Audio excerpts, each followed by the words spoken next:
welcome to Hemmings TV. I'm Beth Hemmings. It's so lovely to meet you. So what you're about to witness is a grand spectacle of my very own chat show.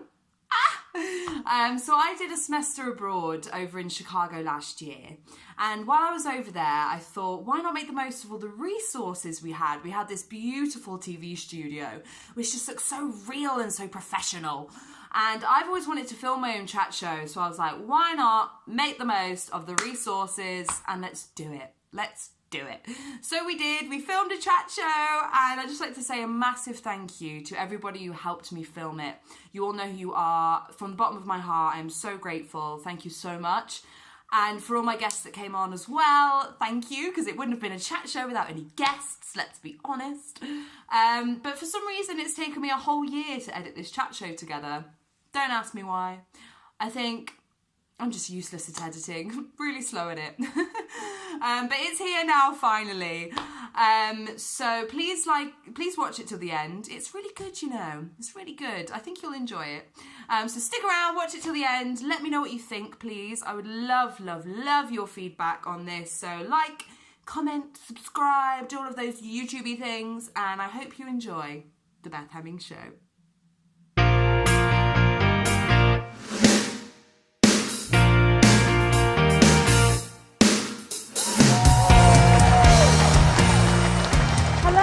Welcome to the Beth Hemmings Show, a one-off talk show about the amazing students here at Columbia College, Chicago. So as you might be able to tell from my accent, I am a very British person. So yes, that means I have tea parties with the Queen. I'm obsessed with Harry Potter. In fact, I was actually second running for the role of Hermione Granger, but you know, I gave it to Emma Watson because she probably looked more the part. And Benedict Cumberbatch is kind of my hero. So I'm here in Chicago as an international student, and since I've been here, I have learned so much about this great nation. Since my arrival back in August, I've learned that y'all like to use the word y'all a lot in certain places. And most of you sane individuals have a mutual hatred for your president. And I've learned how to do a killer West Coast accent, right? I mean, I think that's pretty good, thank you. I've also learned how kind of backwards your country is regarding a few things, but please don't take offense, because every country has its troubles. Take the UK, for example.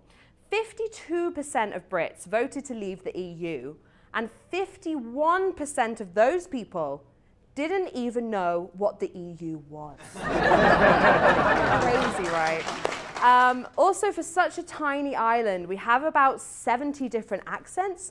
So, for example, if you're a Scouser from Liverpool, you sort of talk like this, like you sound like you're the Beatles. And if you're from Birmingham, everything's kind of drawn out and slightly slower. Like they sound like they're bored with their own lives. And if you're from London and you're a Cockney, you don't really like enunciate your words proper. So like everything is called dropped and like sounds a bit shabby, doesn't it? So anyway, since I've been here, Columbia College has taught me so much. I've learned so much about my profession. It has provided so many opportunities, and I am just truly so sad to be leaving soon. That's why I wanted to do this one-off Beth Hemmings show about some of Columbia's finest students. I wanted to showcase Columbia and give something back. So, on the show today, we have some amazing students. We have Zoe Eitel, the editor-in-chief of the Columbia Chronicle. We have Johnny Roma, the president of the DJ Club. We have Elana Schmidt, the president of the Student Programming Board. And we have McDonald, a British international artist. So without further ado, let's get some guests on!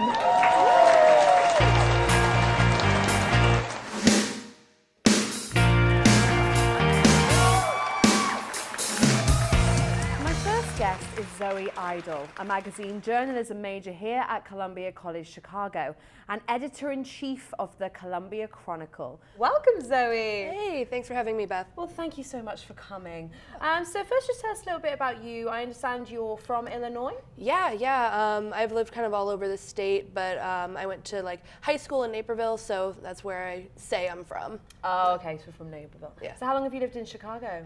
Since freshman year, so going on 4 years now. So you moved here for university, Yeah. sort of thing? Yeah. Well, lovely. So as the editor-in-chief of the Columbia Chronicle, I understand that involves sort of looking over the final production stages of the paper before it goes out to publication. So could you tell us a little bit about what that entails?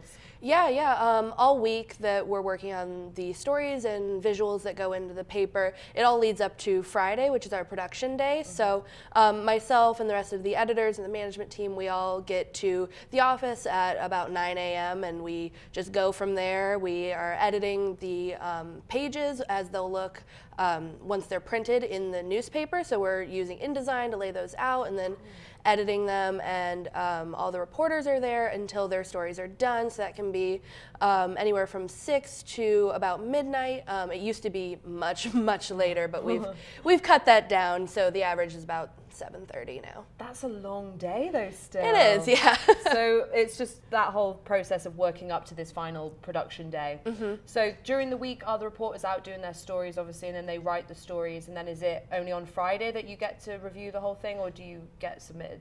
Yeah, so they work on their stories mostly Monday through Wednesday, and then they turn them in Wednesday and Thursday, and then we edit them online. We've got a software called Comiac. It's kind of like a Google Docs sort of situation, where all of the editors will look over each story on there, and then we read them again on the page. So I read every story about 4 times before it goes to print. Oh my goodness, because I understand at every newspaper, so I'm presuming it's going to be the same at the Columbia Chronicle, you have copy editors. So you're their superior still, so they'll look over stories, but then you'll have the final look over. Yep. That's how it works. Okay.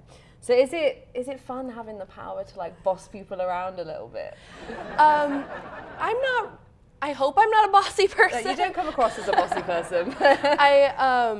It's a pretty, I don't want to say it's a chill place, but it's mainly how I'm trying to frame it.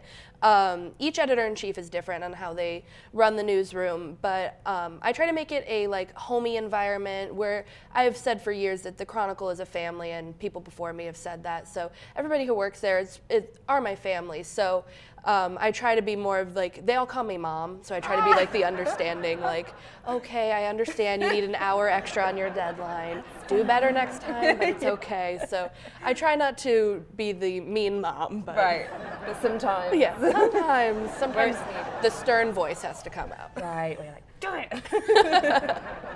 So long as the finger doesn't come out, you're fine. So how did you obtain the role as editor-in-chief? So I started on staff my sophomore year. I applied to be a reporter, and I was an arts and culture reporter for my full sophomore year.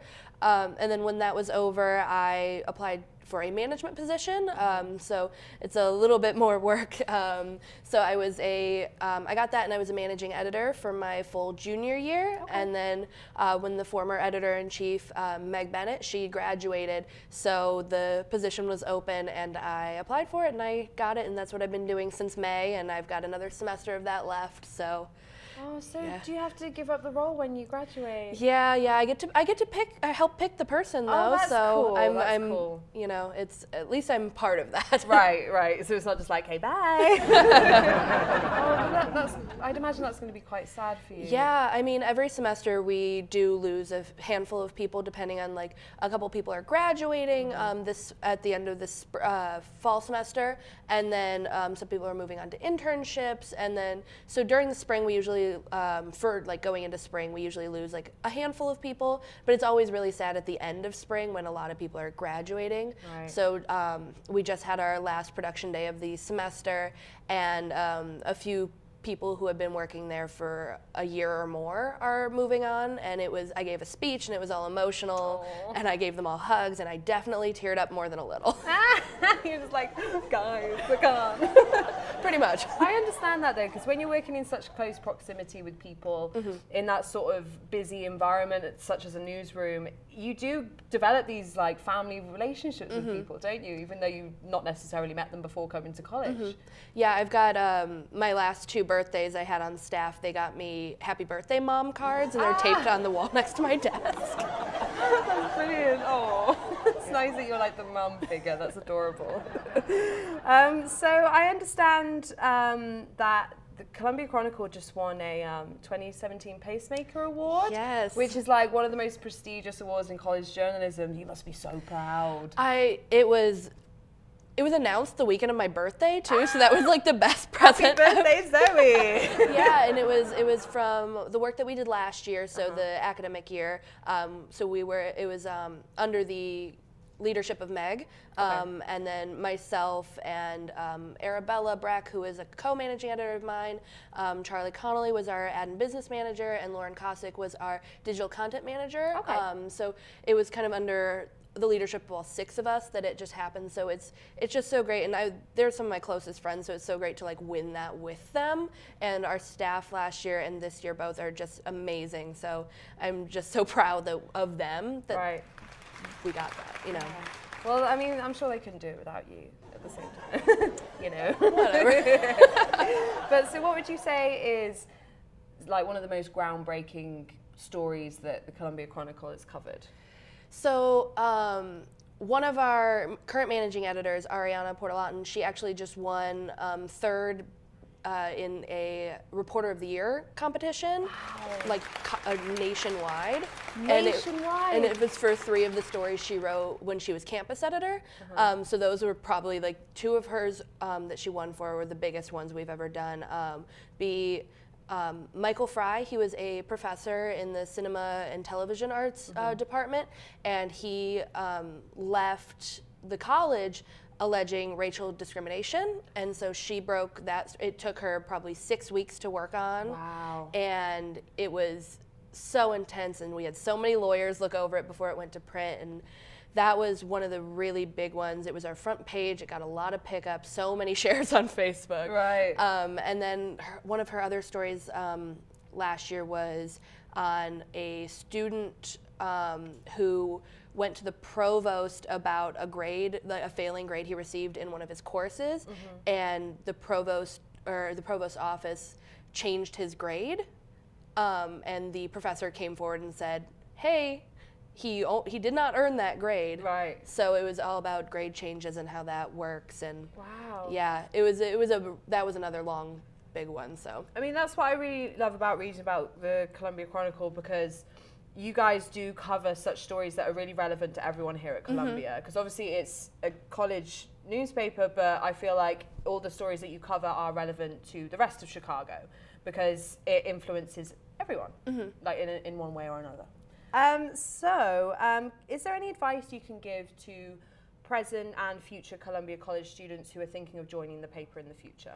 yeah, I give a lot of tours to high schoolers who come in and like are thinking about Columbia. They always stop in at the Chronicle if it's even close to something they're interested in. Sure. And I really just tell them that even if you're not sure what you want to do, try out a lot of different things. Right. We have people on the paper who are not journalism majors at all, but they've taken to writing and reporting like nobody's business. And we've got TV majors, creative writing majors, fashion majors who write for us or edit for us, and they do an amazing job, and you could never tell that they weren't Right. in journalism. So Right.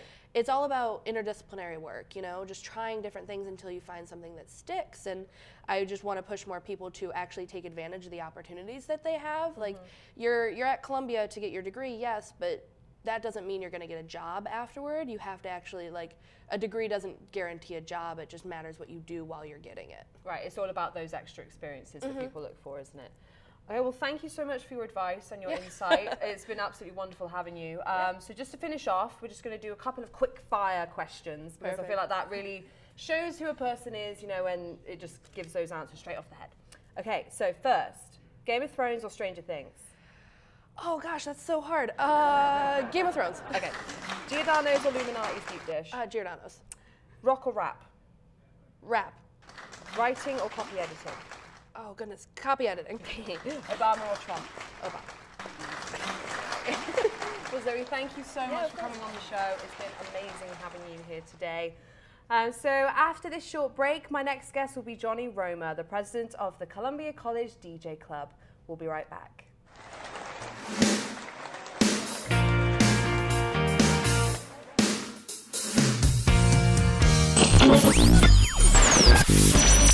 Hi, we're the Lounge Kittens, and you're listening to Beth Hemmings on Shock Radio.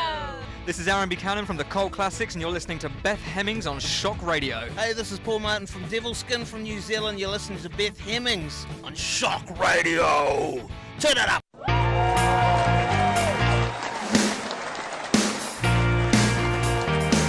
My guest now is Johnny Roma, a cinema arts and science major and the president of the Columbia College DJ Club. So welcome, Johnny. Happy to be here. Thank you for having me. Thank you for coming. So you're the president and founder of the Columbia College DJ Club. So could you just tell us a little bit about what that entails? Absolutely. So the club started in 2015. That'll be the second semester.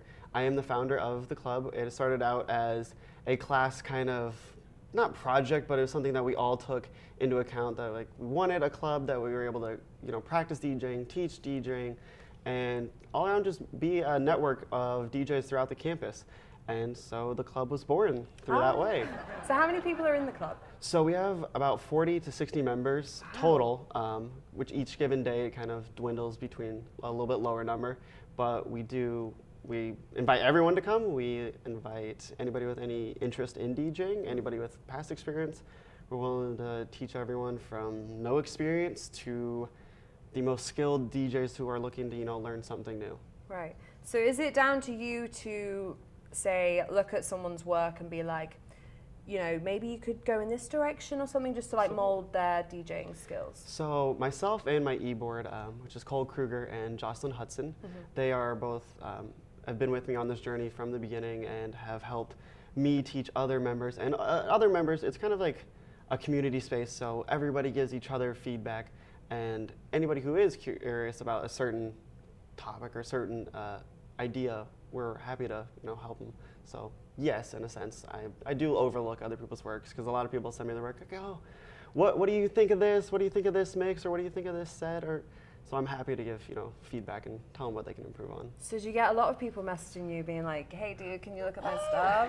Every once in a while I get it, especially when we have events where we request people to have mixes. I get a lot of those prior to proofread my work before I submit it. So I'm happy to do that. Exactly. So how long have you been DJing for yourself? I myself have been DJing for about 8.5 years now. Wow, so you're professional. Yes, started when I was in middle school, kind of, as every DJ does, as a bedroom DJ, kind of teaching myself. And I actually got into DJing from being so inspired by music. I used to play guitar, but the long hours and the blistered fingers started. The calluses. Exactly. started, take a toll, and then I did like singing, but I've never had the singing voice to be able to continue with that. So around, like I said, middle school is when I was listening to a bunch of genres of music, and then some students had actually DJed at an event at our high school, and I was like, oh, that's something I could maybe do. So I kind of freshened up on my skills and got to the point where I was in the room with the advisors and outbid them for my first gig, and the rest is kind of history. And now you're president of the Exactly. DJ Club. Exactly. Yes. So I understand as well you have your own little brand, J-Rome Music. Absolutely. And that you have your own show on WCRX with that too, Absolutely. correct? Yes. So would you be able to show us a little bit of what J-Rome Music does? I would love to. Thank you so much.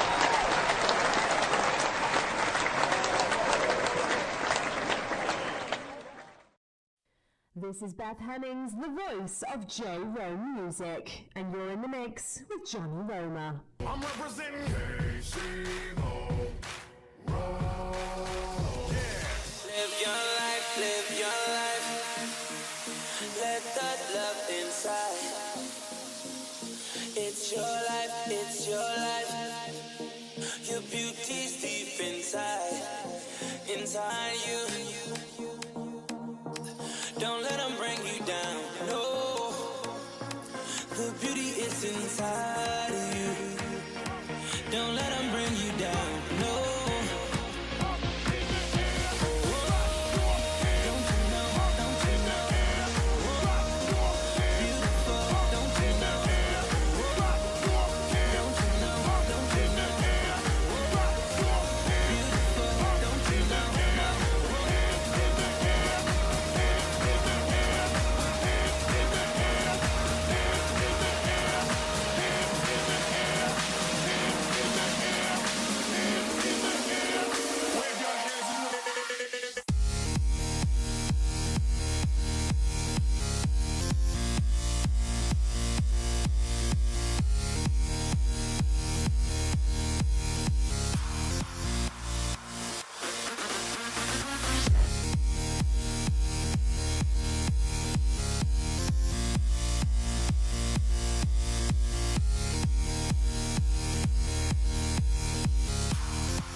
Don't let them bring you down, no. The beauty is inside of you. Don't let them bring you down, no. Fantastic! Oh my goodness! Thank you so much, No so much for problem. demonstrating that. That was absolutely wonderful. I have the great sound drops by yours truly. Thank you. I'm the voice of J-Ro Music, everybody. So what are your future plans for yourself and J-Ro Music with regards to your DJing? Yeah, so ever since, we've rebranded, and I used to go under the name DJ J Rome because it combined my first name, Johnny, and last name Romer, and I've kind of been playing around with, what is my DJ name, what am I gonna call myself, because it's such a notable thing and like something that every DJ is known for. So kind of J-Ro Music was a YouTube channel that I had originally made way back when I was in middle school, and I had to spell music M-U-Z-I-C because there was already a J-Ro Music existing. Oh no. So now that YouTube's redone their kind of system, you could change it back, but it's kind of already been branded for years on the Z part of it. So being able to take that further into doing more radio shows, outsourcing my business to other clients. It's getting so popular and so big now that I'm even considering hiring employees to be able to come help me, and because it's growing so much that I myself am becoming too thin, especially with being in college. Right, it's hard to balance your time for Exactly. everything. So you're looking to get people to come and help Absolutely. you. So what we'll do then, we'll leave your email address in the comment section of this video, and people can contact you if they want to help you. Absolutely. So thank you so much for coming on the No show. problem. I've got a little segment I want to do last, so we're going to do some quick fire questions. All right, let's go for it. So, okay, are you ready? I'm going. Star Wars or Harry Potter? Star Wars. House music or dubstep? House music. Giordano's or Illuminati's deep dish? Illuminati's. Mixing or game playing? Both. You can't say can't both, it's one or the other. Game playing. Really? Yes. Ooh, see, this game reveals a lot about people. So, I love it. I've been a gamer for a large portion of my life, but mixing is something I love to do on my off chance. Well, Johnny, thank you so much for coming on the show Absolutely. today. It's been amazing having you. Thank you so much. Thank you. So after this short break, my guest will be Elana Schmidt, the president of the Student Programming Board. We'll be right back.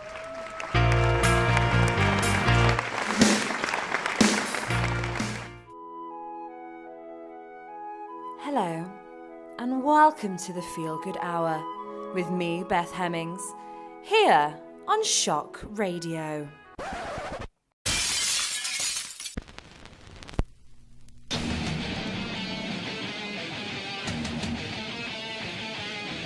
Download Festival 2017, brought to you by Beth Hemmings and Shock Radio.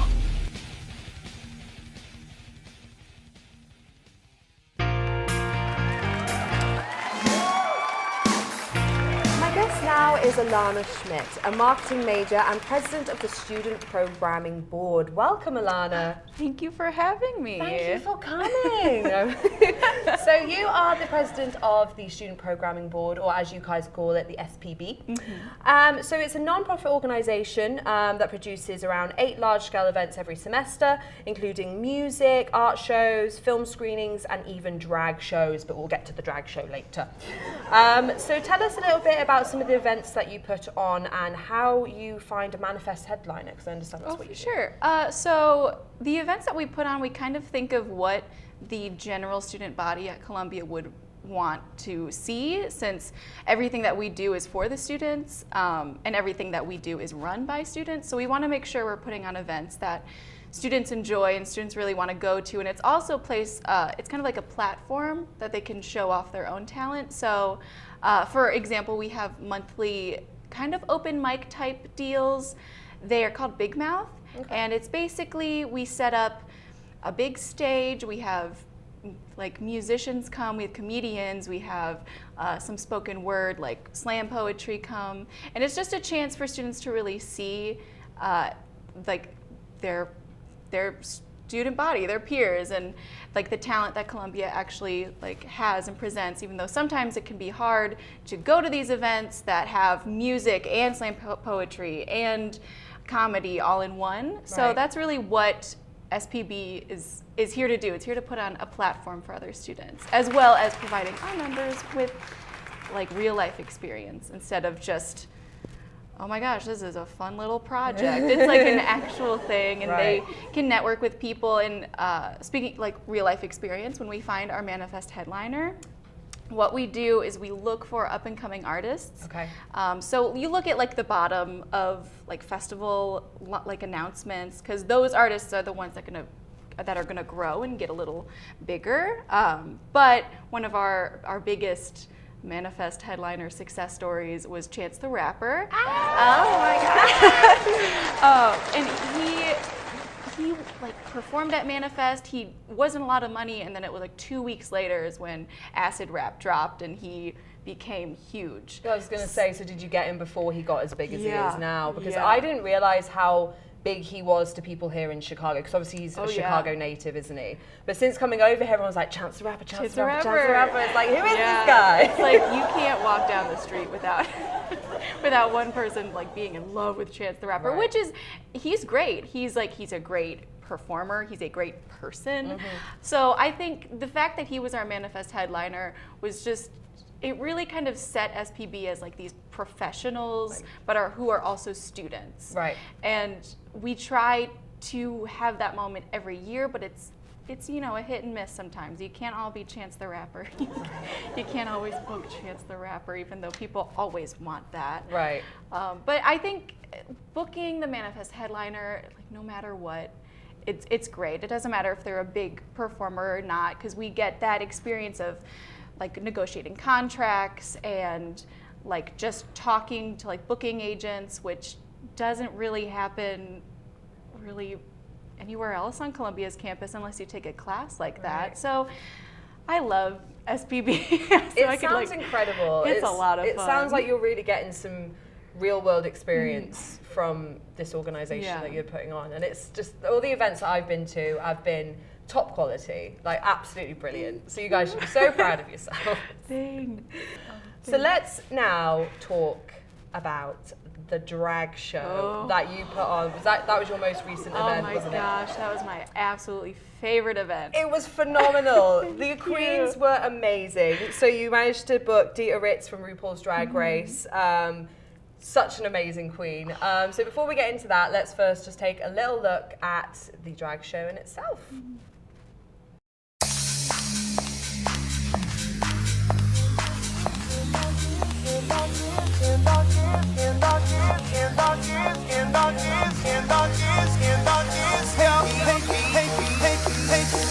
Hey, kitty girl, it's your world.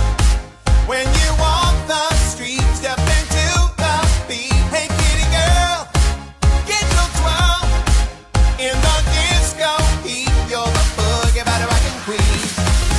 Gone tomorrow, but you're here for today. Catwalking like the world is yours. People say that when the dog is away, kitty cats are gonna come out and play. Hey kitty girl, it's your world. When you walk the street, step into the beat. Hey kitty girl, get your twirl in the disco heat. You're the boogie body rockin' queen, boogie body rockin' queen, boogie body rockin' queen, boogie body rockin' queen, boogie body rockin' queen, boogie body rockin' queen, boogie body rockin' queen, boogie body rockin' boogie body rockin' boogie body rockin' queen. 9 lives ain't as long as it sounds. No time for pussy. So as you can see, that event was fantastic. So how long did it take to all put together? Oh, I think it took about a month. We came up with the idea in August at the very beginning. We were kind of just all sitting around, and we thought, why hasn't Columbia ever had a drag show? Like something that's this big. And by the end of it, we realized, because it costs a lot of money.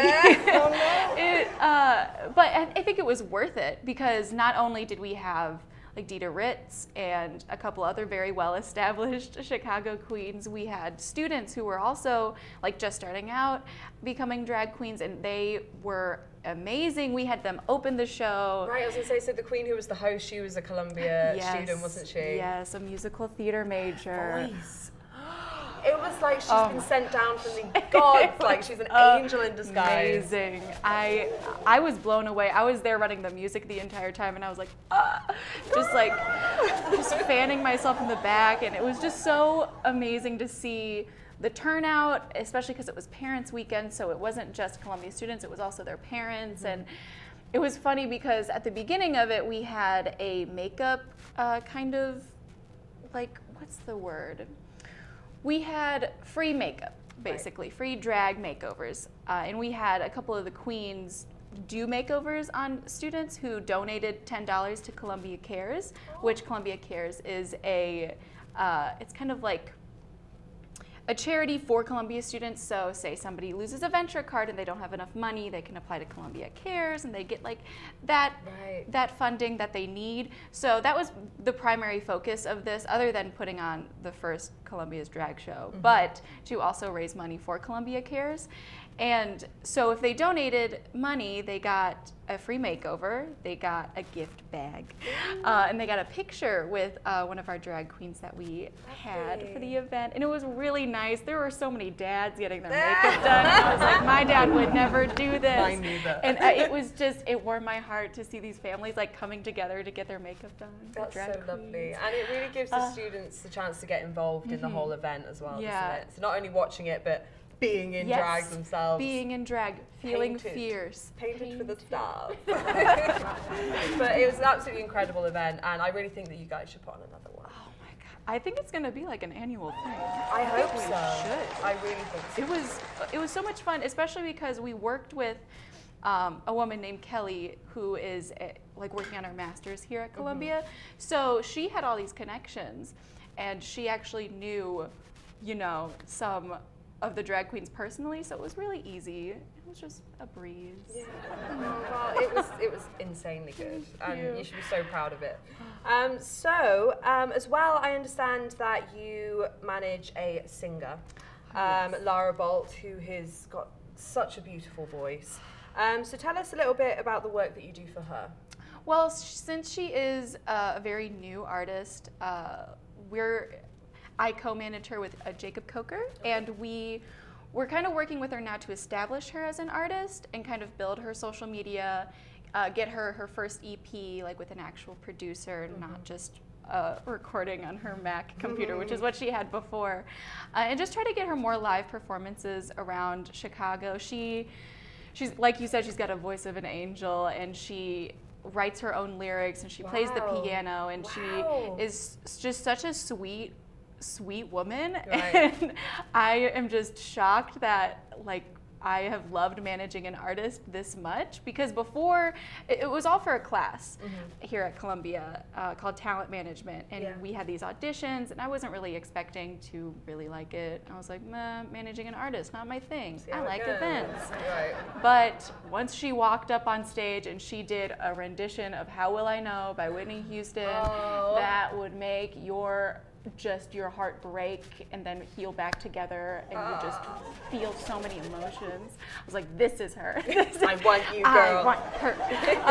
So yeah, I don't know her next steps. I think her next steps would probably be just getting her more live performances, seeing what we can do with like other musicians around Chicago, just to really spread her talent, because more people need to know about Lyra Bull. She is amazing. My mom loves her. She's like, invite her around for tea. Bring her around.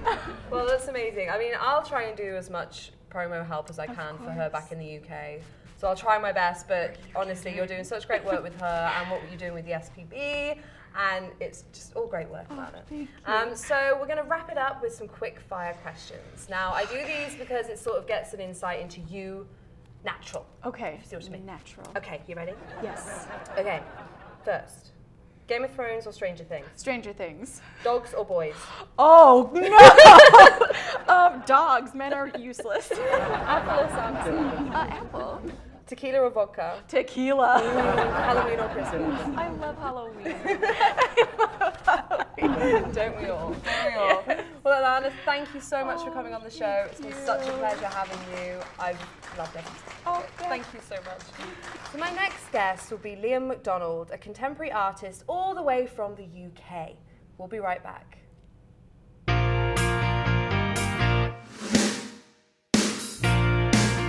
But next, would you believe that these two cuties are related?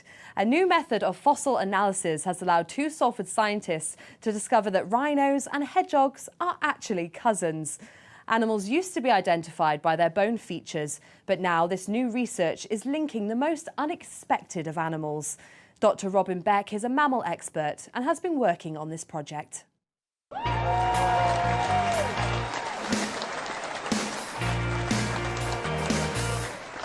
My guest now is Liam McDonald, a contemporary artist from London, UK, and an art history major here at Columbia College, Chicago. So welcome, Liam. Thank you for having me. Well, thank you for coming. So first, let's get started by, if you could just describe a little bit about your visual artistic style. Okay, well, I like to think that my art is very unique. It's very raw, it's very confessional, and it holds a very vulnerable style to it. I use a lot of text work. So my style is almost breaking through to what people wouldn't class as art. Okay. So I've taken a look at some of your pieces, and they're kind of striking to the innocent eye in the sense that you use a lot of sexual acts in your artwork. So what was the initial inspiration behind using your sex life as part of your art? Well, the artwork that I create is like a visual diary. Okay. I log down a lot of things about my personal life and my home life.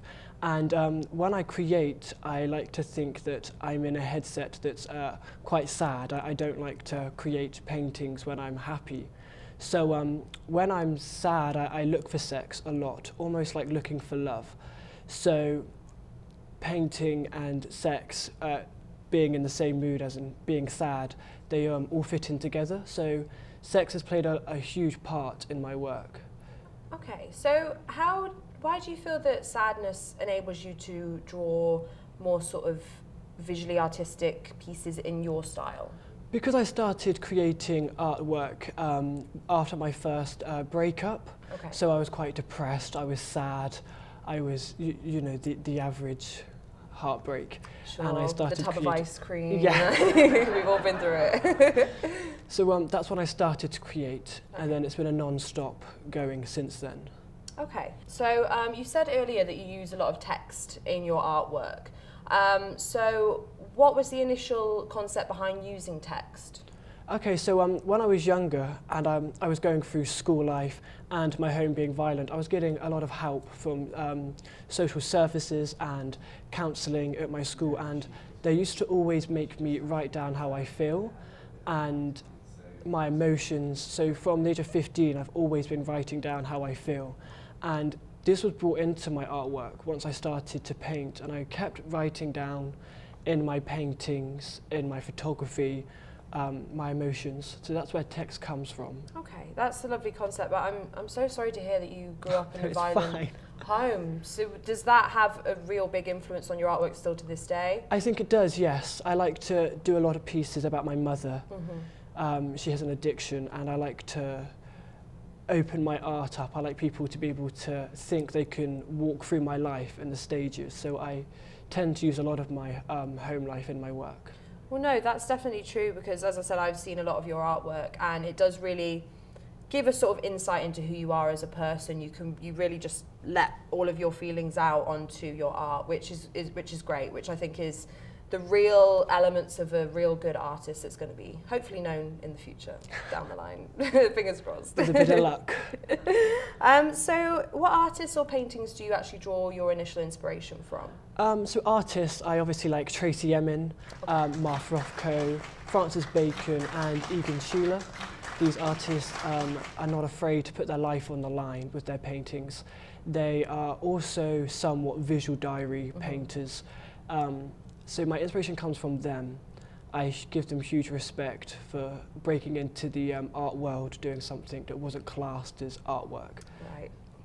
Right, in the normal sort of contemporary... Renaissance. Right, that's the word I was looking for. Okay, lovely. So I understand a lot of people have interesting perceptions of your artwork. So are there any real sort of audience reactions that have stuck out for you?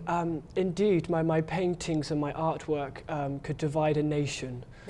I get a lot of mixed opinions from both sides. I have people that really like it and like the idea of looking at somebody's life, having the secrets be told, and then I have people who do not like it whatsoever and shut it down within seconds. I've had art critiques say I'm poison to the art world. Yes.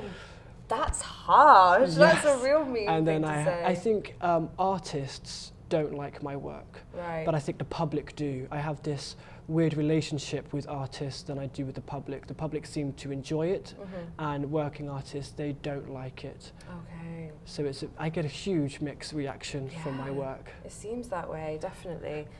So since you've been here in Chicago and being a student here at Columbia College Chicago, have you had any experiences with your artwork? So say, for example, if they've been shown at any galleries or anything like that? I had a really cool opportunity to show my work in a nightclub, which was completely different from the gallery scene. Right. Which I took the offer because I thought it'd be amazing to see what my work would look like in a nightclub. And it was a 90s underground style nightclub, and my work looked pretty well actually, which is aesthetic of the place. Which is rather surprising. Right. And yeah, so I've been given a few opportunities to show my work. I'm hopefully working on a solo show at the moment. Okay. So do you have any other projects? You mentioned to me earlier off set that you have an opportunity with a wine company? I do, yes. So I've been given an opportunity to design wine labels in the style of my work, which I'll be able to put my own brand in. So I'd be calling it Mother, obviously, because my mother drinks a lot, and it's wine that she drinks. So I've been told to design 50 labels and then send them off to the company, and they will pick which one. That's so exciting. Amazing, right? Oh my goodness. Well, I really hope that works out well for you. I'm sure it will, because your artwork's fantastic. So lastly, I'm just going to do a quick fire questions round. Okay. So, quick fire questions. Chicago or London? London. Van Gogh or Da Vinci? Van Gogh. Sex or food? Food. Theresa May or David Cameron? Oh, Jesus Christ. Oh wow, I would say David Cameron. Okay, reading or painting? Painting. Okay, Cool. Wow, you chose food over sex? I know, That's that just came out. But I was thinking, Food. what do I need to survive? Right. Food would be the okay. smart one. Right, absolutely. Well, thank you so much for coming onto the show today, Liam. It's been Thank a you. pleasure having you. Hopefully we'll be able to get you on again in the future. Wonderful. Thank you so much for having me. Thank you so much. It's been an honour. But that's all from us here at the Beth Hemmings Show. Thank you so much for joining us for this very special one-off show about Columbia College students. Stay groovy out there. Goodbye.